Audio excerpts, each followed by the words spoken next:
Assalamu alaikum and welcome back to the channel. This is Red Dissection and breaking down Manchester United fifth round victory in the FA Cup against Nottingham Forest at City Ground. United came into this match being fully clear that this would be their last opportunity this season for any kind of silverware because they're never going to win the Premier League anyway. Obviously, United have lost just on the weekend against Fulham at home. Overall, their performances haven't been good or convincing this season, especially since the turn of the year. But they have picked up results and have won twice in the FA Cup, be it against lesser oppositions, a championship side and a League Two side. But they knew this would be their only opportunity to salvage any kind of grace this season, and and to be honest, it was more of a attritional match. And no team really showed great quality on the ball, and there were chances, but I thought Onana and Turner both did well in terms of making the saves. United had the clearer chances, especially with McTominay and Anthony hitting the crossbar. But eventually, the pressure told, and United won it with a header by Casemiro.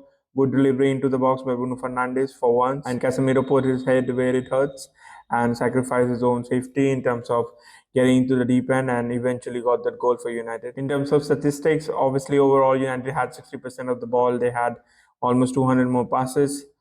Chances wise, they were similar. Corner wise, they were similar. In terms of big chances, United had the better chances, like I told you. And United weren't clinical, especially in the first half. And Nottingham Forest did have ascendancy, especially after the halftime whistle. They came into the second half and had few shots at goal, and were lucky to get away with it. Obviously, Onana made some crucial saves, but after riding that out, that 15 to 20 minute spell by Nottingham Forest, they grew into the match. They got more confident. Especially, a special mention has to be given to Amrabat, was playing at left back, and he started coming into the match more. He started inverting into the midfield areas and driving with the ball. Eventually, that opened up opportunities. Anthony was decent, nothing exceptional, but he was good at keeping possession and not giving away easy turnovers. Apart from that, United didn't create too much in the second half, but eventually that free kick and that header from Casemiro got them the victory, and they faced Liverpool at home. And it's a mouth-watering tie. If United have to lift this trophy, then they have to beat these kind of sides. I'm not sure how many people will be able to return from injuries for both the teams, for Liverpool as well. There are a laundry list of injuries as well.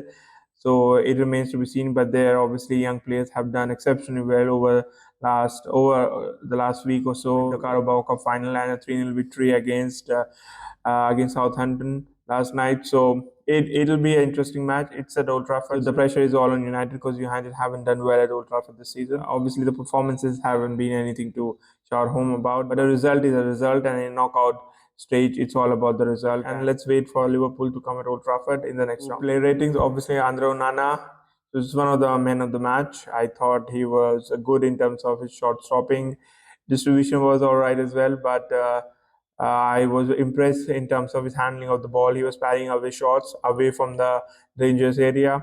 In terms of distribution in the second half, especially his link up with Amrabat was good, because Amrabat was inverting inside and he was able to find him on a couple of occasions and then open up the space up the field, and United did create few opportunities. Obviously, the forwards were in good form, so nothing came out of that, and we weren't able to create goal scoring opportunities. But overall, I thought it was a good game for Onana. Diogo Dalot continued his great form. Apart from that one-off night against Fulham, I thought he's been really good. He's been really good over the last 6 to 8 weeks, and he's been in great form. He's good in terms of possession of the ball. He's good in terms of one-on-one defending as well. He's gotten better at that. Positionally also, he's done well. So no complaints from Dalo. Victor Lindelof played in the right centre back position after playing in the left back position for a couple of matches.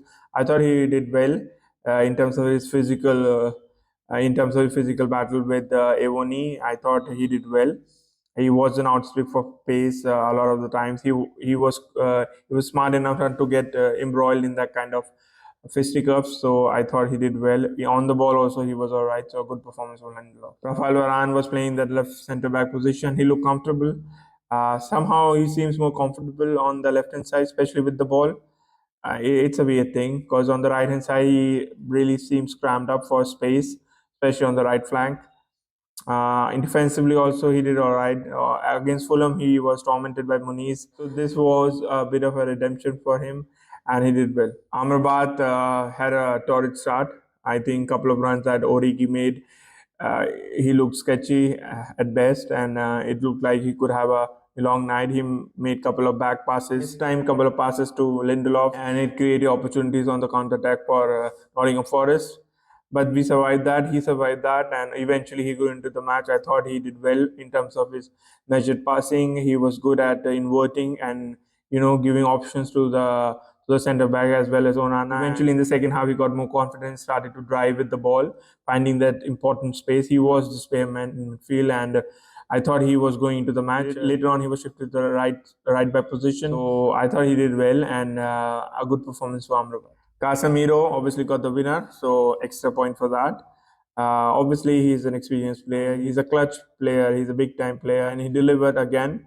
But overall, I think he's not good enough at this stage of his career. I think physically he cannot compete with all the players and all the teams in this league, and it showed. Also, even though he didn't get a yellow card in this match, he was very close to getting one a few times. Um, I think Nottingham Forest weren't that threatening, so he was able to get away with it slightly in this match. But I think it'll be important how he plays in the derby, because I think the likes of Rodri will target him and will want to exploit that vulnerability that we have in midfield. But on the night, he got the winner, so he gets a decent score. Scott McTominay was getting in the box, got a couple of headers on target. He could have scored. He should have scored from one of those, but he did his job well in terms of bombing on, getting at the end of things. Obviously, he's not good at building from the back. He's not good in terms of possession and passing progressively. So we don't expect too much from him in that aspect. But overall, I think he delivered as was asked by Eric Ten Hag, and decent performance from McTominay. Anthony was sadly the more accomplished of our forwards, which is nothing to shout home about, because none of them had a great night. But he was calculative in terms of his possession. He didn't lose possession a lot, unlike Rashford and Garnacho. And he was measured with the ball, and did create few opportunities, especially for midfielders running from deep like McTominay. Obviously, he was outflanked by Dalo. They made few good combinations. There is no end product from him even now. He had a shot on target that hit the crossbar. I think he should have scored because he had the freedom of that box. But it was a good shot, and certainly a better performance for him that we have seen for the last 2-3 months. So a decent performance from Anthony. Bruno Fernandes, apart from that assist that he gets, which is another stat added to his CV. He stat padded this match as well. It was abysmal, atrocious. He's a moaner. He's a petulant player. Sadly, no captain material, and he was complaining all through the match. Got a yellow card for demonstrating with the ref as well. But since we suffer from a deficiency of people who can make the difference in the box, he's one of the players who are first on the team sheets for Eric Ten Hag, and obviously he got the assist, so one more point for that. But overall, a bad game for Bruno. Garnacho was also tardy on the ball. He was laborious. He didn't look fit. He didn't look 100% fit. Maybe because he's been playing continuously. I think he looked a little short in terms of energy. Obviously, he doesn't have the best first touch. He loses the ball often, and I think that's something that the defenders are catching up to. They are very tight on his first touch. Apart from coming inside, he doesn't have too many tricks up his sleeves, and he struggles against any kind of fast and a physically dominant fullback. That's what happened in this match as well. Nico Williams kept tight to him, didn't give him any space to run behind, and he struggled to cope with that. So a forgettable night for Garnacho. Rashford, I think the less said about him, the better, because he didn't do anything. He was an embarrassment up top. He didn't do anything. He didn't even compete physically, complaining for every lost possession, complaining for losing out on every header, every tackle that was made against him. He's a sorry vision right now. He seems like a lost individual. He seems lost on the pitch. And he's somebody who feels and who seems defeated in his mind, in his heart. I don't think he plays with any kind of gumption or grit. And I think the sooner he gets the boot from the club, I think the better for the club as well as for him as well to revitalize his career away from Old Trafford. Obviously, Ahmad Diallo came on in for Anthony. Uh, he didn't have too many opportunities. I thought that he looked a little shaky in terms of his physicality. A lot of his work was done defending, and since Anthony had a better day tonight, I thought he could have done better when he got on, but he didn't get like proper half to really have an impact. He had an opportunity in like first 10 minutes of his appearance, a chance on the volley, but he flubbed his lines. He was in his weaker right foot, so that's an excuse for him. He looked underconfident, and I think he must have been hoping for a start in this match. And since Anthony got the start over him, I thought it knocked his confidence a bit further. I think he's been completely mismanaged by Erik ten Hag, and I think he'll have to bide his time. And he'll have to wait for the next appointment as the new manager.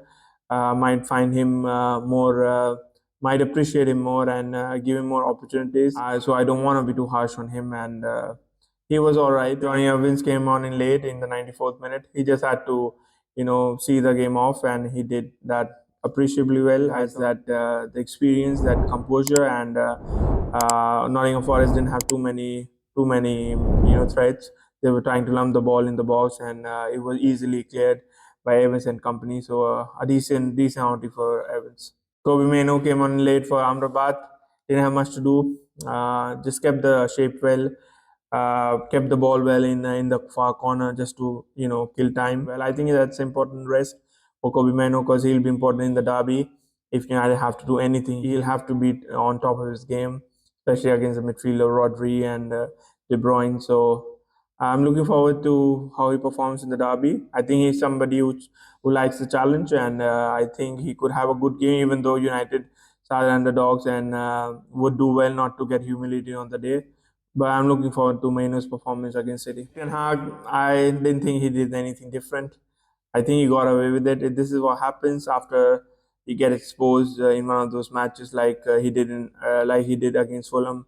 He gets these icky victories, and he just is able to save his behind for another 2 weeks. I think the derby would be crucial just to put the final nail in his coffin. I don't think Ineos have the heart to part ways with him right now. I think they need more time to pick the next appointment, especially for getting that football structure in place.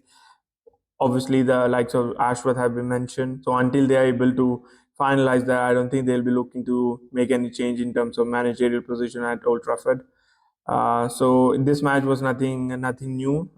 It showed nothing new from Erik ten Hag. I think the next 2 weeks, especially the matches against Manchester City, Everton in the Premier League, as well as the FA Cup tie against Liverpool, will be crucial. And if we get embarrassed in all three matches, I presume that there'll be end for Erik ten Hag. So on the night, United did what they had to do. They got the victory and they survived. And now they play Liverpool. We could be a blessing or a curse depending on how we line up on that day and what kind of mindset we have. Hopefully, Holland will be back for that match and catch Liverpool on an off day. Obviously, they have their own injury concerns, so it'll be interesting if the likes of Salah are back for the match. But United did what they had to do, and now they wait for Liverpool in the next round. Obviously, the big match on the weekend is the Manchester Derby on Sunday, and it is at Etihad, so United have better chances of winning there because they know they have to absorb all the pressure, and there is no pressure from the home crowd, so they'll be happy to sit back and just try to hit City on the counter attack. One there under Ole doing the same thing, reading from the same script. So I think that won't change in this match, and if somehow United are able to get that 3 points or even avoid defeat, I think they are still in a shout for the top four. I think that is something that the hierarchy at Old Trafford are looking at. As long as they are in it, in the top four race mathematically, I think they won't drop the X on Erik ten Hag. And I hope that for his sake and ours, that is done as soon as possible. So it all comes down to the derby at the weekend. Inshallah, we'll be back with the Red Prep show on Saturday for the Manchester Derby on Sunday. Please join us for that. Until then, take care, do good, pray for Palestinians and all the oppressed people all across the globe. Assalamu alaikum.